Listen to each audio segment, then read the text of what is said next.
What a week it was. It was a rugby league party in the entertainment capital of the world. Viva Las Vegas.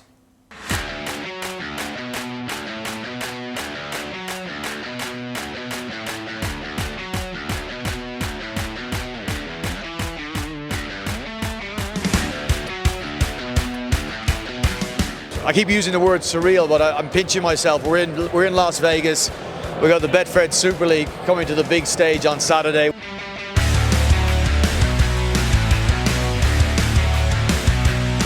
Is it true you're getting married tomorrow and then going to the game? It is true, and they're going to win. So at every wedding anniversary, I know that Miami Warrington Wolves. Seeing how many fans have flew out to come and see, the 4 amazing games that we've got on show, it's incredible.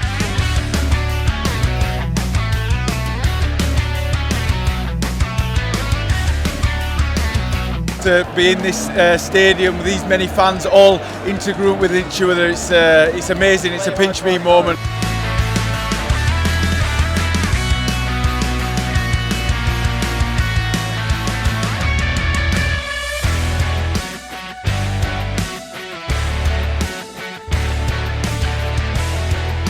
Players, obviously, being able to be on the field now would be great. Take that the fear of the unknown away tomorrow, and we just come and get the business done. But yeah, it's a spectacular stadium.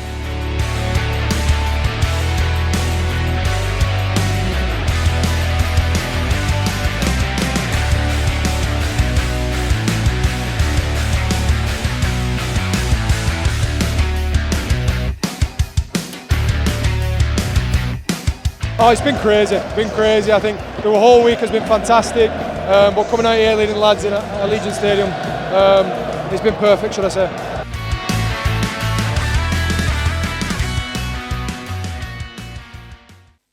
And I promise you, it was some party in Las Vegas, and there for Sky Sports was Brian Carney. Brian, have you recovered? I'm getting there, yeah. Pushed myself as hard as I could. You grafted hard, to be fair to you. I did on and off you were the at field. every event. Yeah, it was on lots of events to attend to. Do you know when I'm watching that footage, I think in all the years that you've been covering the Betfred Super League for Betfred TV, I don't think you'll produce a package of footage that is as surreal as that. It was really exceptional. The city's iconic, the stadium is likewise. 2 huge clubs out there, and we brought the Super League competition to the very highest stage possible. It was a special week. Loads of positives to talk about. The viewing figures. Yeah. The digital impressions that you've got to talk about nowadays. Yeah, well, absolutely, yeah. I understand them a little less than the raw viewer footage, but digital figures have gone through the roof. I know it's the second highest ever in the history of Super League regular season game viewing figures. How good is that? Yeah, I mean, that's huge. That's remarkable. What a start to the season we've had. Explosive round 1, round 2 with Luke Littler to the 4, and then we get to Vegas for round 3, and the figures have gone upwards. So I think everybody's going to be pretty happy with what we've delivered after Vegas. And as I said, the Betfred Super League gets on the stage that we all believe it deserves. You were at the launch back in July in the centre of Manchester. Did it go beyond your expectations? Yeah, it did. Mine. Yeah, absolutely it did. I wasn't sure what I was stepping into, only that I thought it'd be well run. The NRL were taking charge of it. It'd be well run. And you're getting mumblings at that stage that Warrington and Wigan were confident of bringing thousands, 1, 2, 3, maybe 4,000. And of course, all of that just grew and grew and grew as the event got closer. So when we landed and we saw the branding in the city, and this is a city where it's very hard to get attention because there's just people shouting all the time for attention, shows of every description, hotels of every description are flashing neon at you. And to see major rugby league advertisements either being driven down the strip on trucks or projected up on the side of hotels, or in fact, as part of the hotel, LED screens that are like 20 stories high, and it was all just focused on rugby league. That all sort of blew me away, that we could grab attention in a city where everybody is clamouring for attention. You go there for attention, and it's hard to get, and our game got it. certainly the amount of Wigan and Warrington fans, it was over 10,000. I mean, I met some Featherstone fans, I met some Wakefield fans. It was phenomenal. Yeah, same as myself. And this is the important point, I think. What it did, it gave you as a rugby league fan an opportunity to feel good about your sport. So whether you supported Hull FC or Wakefield or Huddersfield or Featherstone or all these different people that you saw, they had a chance to go there and be proud for being a rugby league fan. And we don't have enough opportunities to do that. Our international game has its issues. The Ashes, for example, hasn't yet been announced. So for them to present us, and them being the NRL, with a stage that we as rugby league fans could go on to and be the ones that everybody was talking about, I think that's why you saw so many jerseys from so many different clubs in this country. They had a chance to feel very proud about their sport, which was up in the headlines in the headline city. The NRL do a lot of things very, very right. Clearly, the NRL want the Super League back next year. You know, over 10,000 fans, but also as well the noise. Oh, I'm laughing because that's that the fans made, because the NRL, the entertainment half-time's fantastic, but the fans don't sing, do they? Not like Wigan and Warrington fans. You know, it's a funny one. No, they don't at all, Mark. You're absolutely right. It's a funny one when you talk about club ownership, and it's something we might touch on a little later when we talk about Salford. But ultimately, the owners of a club are the fans. Because if they decide not to turn up en masse, you don't have a club. You've got nothing worthwhile, no matter how many millions you invest into it. And that's not just in rugby league, that's in any sport. They hold the true power. Now, they don't always exercise it, but they do hold the true power. Wigan and Warrington deserve special recognition for getting us on that platform. Chris Fredlinski's emails to the NRL, got Super League invited. Chris invited Warrington, or spoke to Warrington, they want to get on board. But it's not a success unless those people, those 10,000 plus people, and not just fans as we said about from Wigan and Warrington, pay their money to go. Because that is the most attractive part of that for the NRL.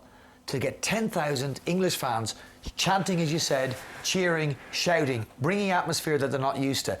They're the people ultimately that we have to thank. Had they not gone on there, the invitation wouldn't be so readily offered up to the Betfred Super League for 2026. I'm convinced of that.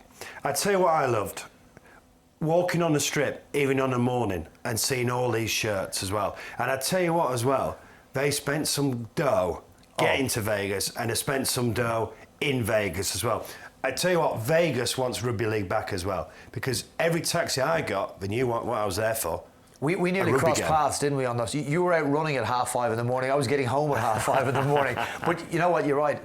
As we wound up on Saturday at the Legion Stadium, the word was coming out that Vegas wanted to extend their partnership with the NRL, because they were, I mean, there's 150,000 rooms, okay? Let's say roughly we had 45,000 rugby league fans. Like maybe let's say 40 flew into that.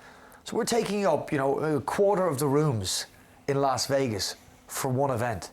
That's pretty significant. Why would you not want that back? So you're right, those jerseys that were readily visible, they were everywhere you drove. You drive down the strip in a taxi, you'd look out and you start jersey watching. I mean, they're the people we need to thank, because I think their motivation, or the fact that they spent their money to get over to Las Vegas gets us invited back in 2026. Right, I want to talk about the game, but I just want to talk about the coverage first of all as well. What was it like working with Andrew Voss? It was great. It was great. I mean, people over here, will know him obviously from their love of the NRL. He's called World Cup games, and he's so enthusiastic. I know him and Greg Alexander were so enthusiastic about doing a Betfred Super League game. They really are. I mean, they do. These guys love our sport over here. They love rugby league. They love what they would call British rugby league. We know it's extended beyond that now, but for them it's a love. It's what they love doing. It's what they've grown up watching British rugby league, and now they get a chance to call one of the games. So it was a joy to work with, as was everybody from Fox, who were very, very, very accommodating for us and anything we needed. I love the line. Very early on he said, throw him a house brick on the back road and they would go for it. Yeah, well, he's not wrong, is he? I think he was probably talking about Bevan French there, so yeah, who was outstanding and lit it up, and probably was one of the real highlights of that game, Bevan and Junior. But yeah, no, it was good. They were all enthusiastic about it, and so the noisiest part of the day was that Wigan Warrington game into the Warriors and Raiders. That's when the real noise happened. Right, let's talk about the game itself. So, entertainment capital of the world. Wigan were entertaining, let's be honest. 8 tries, 8 different try scorers. I mean, a couple of absolute beauties as well. Yeah, You interviewed a lot of the players during the week, and I know you got this response from them as well as us on Sky Sports. Liam Farrell in particular. So Liam Farrell, you don't readily associate Liam Farrell with excitement. You know, he's unbelievably professional, such a decorated player, Mr. Consistent. He's the guy you want in beside you in the trenches. But he started talking about an obligation to entertain. Yeah. He said... They knew it was more than 2 points, didn't they? And that's what he said. He said, I know there's 2 competition points and I respect that, but we have an obligation to get out there and put on a performance. And I mean, Warrington never showed up. That's another discussion, but Wigan absolutely did. And we're so good to watch. So good. I'm in the commentary and I'm trying to find a way back for Warrington. Twice I went to Greg Alexander and said, right, find me a way back in here for Warrington. He was a very talented ball player, quite obviously. And just as I said that, Bevan got the ball. First time, set up a try, scored. Second time, same thing happened again and put it to bed. So we got, I think, the most exciting player in either code. I'm not saying the best player, but the most exciting player in either code, Bevan French, and he's shown on the highest stage, as did Junior. Player of the match, but yeah, Junior Nasemba was fantastic. Now, I was sat next to, I think, the equivalent of Talk Sport in Australia. Now, he was just mentioning Junior Nasemba throughout the game, and he was pitching him to the NRL clubs during the game as well. The NRL would love Junior Nasemba. They would, but I'll say this, and this is, it fills me with pride being able to say this, because for all the issues that we have in our game, I think we've got a group of owners that have never had us in a better financial position from that perspective. You know, there's other money that needs to be brought into the game. But Mike Danson is one of those, and you'll need a lot of money to take Junior Nasemba off the Wigan Warriors. There's, I believe, no NRL clause in his contract. He had signed a 4-year deal. They ripped that up and extended that to, I think, a 6-year deal. So from Wigan's perspective, Junior is going nowhere. Wigan don't need the money in transfer fees, so it would take... And I know he's paid to play, but he's a lovely lad as well, isn't he? He's a champion. He's a joy. We took him up on the top of the Strat Tower on the... Your face on the roller coaster. Well, Junior's as well. He said, "What are we doing?" I said, "We're just doing an interview on the ground floor." So he's come in on the ground floor. I don't think Junior really looked up and saw what was up at the top of the stratosphere. So we've gone into the bottom floor, and next thing we got in the lift, and I said, "I think they've arranged it on the second floor." Well, of course, the lift goes at something like 45 miles an hour, 3 floors a second, and he got up the top. Would you do it again? Hey? Would you do it again? No, I wouldn't. No, I hate that. I did it hungover about 20 years ago with Chris Rodlinski. We went to Las Vegas, and I did the one that shoots you out over the edge. And I said a couple of things. I won't be back in Vegas, and I'll never do that again. I've done both. No, it was brilliant. And Junior's bubbly, smiley, and you know, Vegas is tough for Junior as well because he's not allowed in the casino. Yeah, he's 20. He's 20 years of age, and he's got to sort of have a different sort of perspective on it. But he was there to play, and play he did. Oh, he was a joy to watch. Where did Warrington come from here, then? Yeah, I don't know. A big game. I mean, it started well. I mean, you know, in commentary, you originally thought Toby King was a try, didn't you? Yeah, I thought there was enough in that. I would have no problem not giving us a try. Great. I mean, that Matt Ashton try is fantastic. Yeah, if you told me they got 24 points in the end, I said you got 24. I think they might have won the game against Wigan. If you told me beforehand that they'd scored 24 points against an almost impregnable defence. Now, I think what's happened is it's most points conceded under Sam. There you go. There you go. And I don't think Matty Pete will have, too many times conceded that many points, but they came late in the game. The game was done and dusted at 42-0. And as you said, Toby King's no try at the start may have been different, but once they got going, Warrington looked a wreck. It looked as disconnected as you would see a side. I don't know why that is, but I'll say this. When sides play badly and win, people always say, that's a good side, sign of a good side. You found a way to win. Well, let's say that happens for week 1, 2, 3, 4, 5, and 6, and on week 7 you lose. It's 7 weeks since you've played well, and you've got a lot of fundamental errors. Well, I'll say to you, it's not as extreme as that. We're now 3 rounds into the season, and you've had a whole pre-season, and we have not seen a good performance from Warrington yet. I went to the Huddersfield game. We're not good in that game at all. They did just enough to beat the Huddersfield Giants, who have issues. I don't think either side was good in Warrington's win over the Catalan Dragons, and Warrington, I'd say, bar a flurry of tries in the last 12 minutes or so, Warrington were pretty poor. Not pretty, they were abysmal against Wigan. They were so disappointing. So we haven't seen anything from Warrington in 2025. But certainly the players have got respect for Sam, and Sam's done the big occasion. And well, look, they'll reflect back on this whole trip and say, our coach didn't get a visa till the last minute. you know, which was a good story because he eventually got it, but it could have been a really, really poor story. That's Yeah. So the coach doesn't get his visa till the Wednesday. Team don't perform on the Saturday. I mean, there's not a whole lot of positives for them to take out of performance-wise out of Las Vegas, if any at all. They handled themselves brilliantly in the build-up and did. afterwards as well, to be fair. They did, When both sides did. We're massively disappointed. But both sides did. I have to say that the access, and this is why I'd say if you get a chance and you want to save up and you want to go to Vegas, if you're a rugby league fan, you want to bring your kids there, you will not be disappointed. You go to the meet Resorts and World. greets were brilliant. Absolutely. But the event at Fremont Street, that was like, they were like rock stars, weren't they? Yeah, it was amazing. Red carpet, so well organised, so well resourced, and it was a proper package, wasn't it? It was like big stage, DJs, and the red carpets, to see the sides come up the red carpets, presented up on stage, and you could see the players' reaction as well. Now, they had a different view than we did down on the level, but your footage has picked it up because you've got footage from the stage, and there's just a sea of faces. And we grabbed a couple of them as they came back down and made their way back onto the bus up a different angle on the red carpet. I said, "What was it like up there?" They said, "Unbelievable. All you can see is heads for as far as you can see." There was thousands there. Yeah, there was. Well, they think there was about 5,000 last year, and they think there was at least double that this year. So, I mean, that's saying a lot.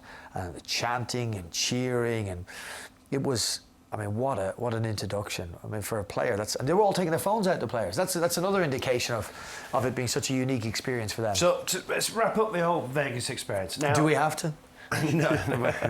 Look, I know, beginning of a season, you're involved in a season launch as well. You've been involved in getting Sky to Las Vegas. I know you're involved in the little naming of a stadium. You're very much involved in the marketing of Rugby League. You are. So where do we go from here? How do we build on what we've just experienced in Las Vegas? Well, I think we do two things. We try and stay involved in events like Las Vegas, but we also fix up the fundamental issues we have at home. And once we fix up those issues that we have at home, we're in a stronger position to be invited to places like Vegas or to demand that we go to places like Vegas. We're in a position to do neither at the moment, really. We're relying on the benevolence of another organisation. So unless we fix up those fundamental issues at home, we won't be attractive enough on a regular basis to be brought to those big events or to demand that something like a World Club Challenge happens, which should happen. The game shouldn't lose things like that. So what I would say, it was brilliant. I'm delighted we went. If we get a chance as a competition, we should definitely go again next year. But do not let this paper over some of the cracks, and we're all honest individuals. There are fundamental issues with our domestic game that we must fix up. And once we fix those up, we'll be in a far better position. We're going to talk about one of those issues in a moment, but just before we move on, so Wigan and Warrington players, where would like to take Rugby League next?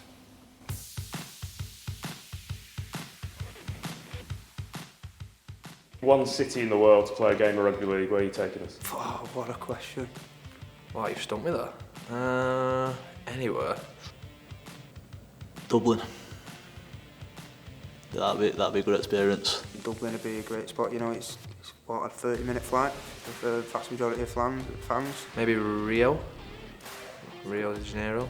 Brazil, anywhere in Brazil. Yeah, I'll say Brazil. Maybe in Paris or something like that, something a big city like that. It's opening up the game to another whole new audience as well at the same time, so and a great trip for the players when they go, so I think Dubai would be pretty cool. Something like Thailand or something, I'm not sure, because Thailand have got like crazy buildings and that down there in it, so if there's a stadium around there, then it'd be good to play it on there.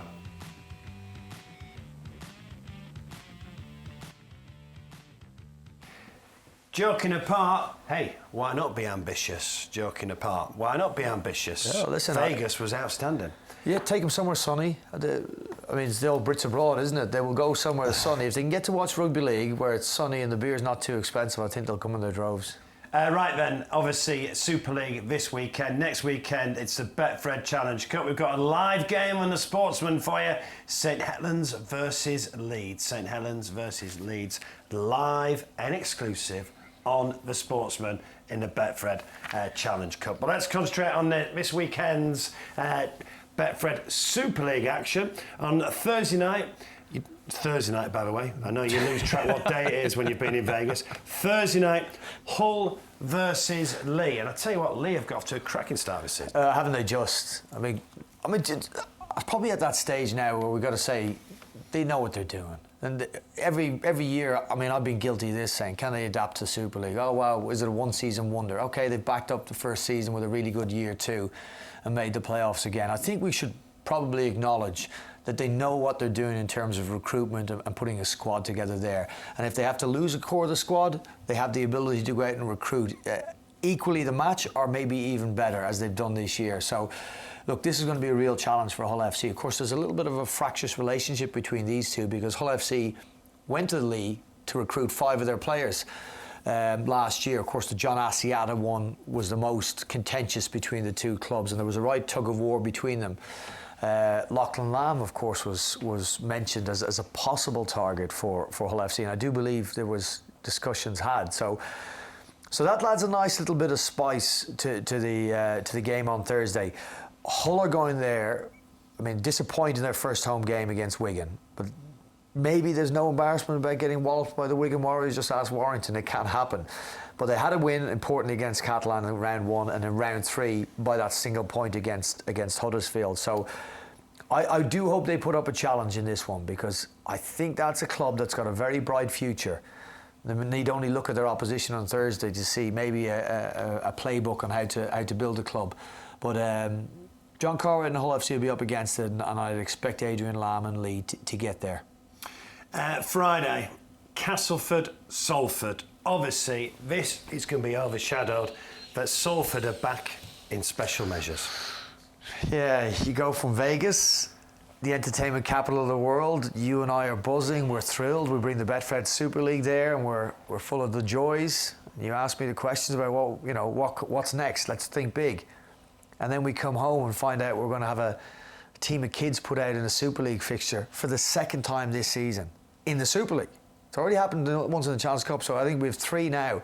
3 games that Salford have played under special measures, and then they're lifted and then reimposed again. It's such a bad look. I'd ask questions on this. How foreseeable was this?